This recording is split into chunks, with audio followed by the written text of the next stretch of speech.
కొత్తగా రెక్కలొచ్చెనా గూటిలోని గువ్వ పిల్లకి మెత్తగా రేకు విచ్చెనా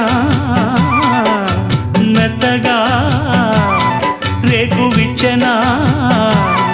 కొమ్మ చాటునున్న కన్నె మల్లికి కొమ్మ చాటునున్న కన్నె మల్లికి కొత్తగా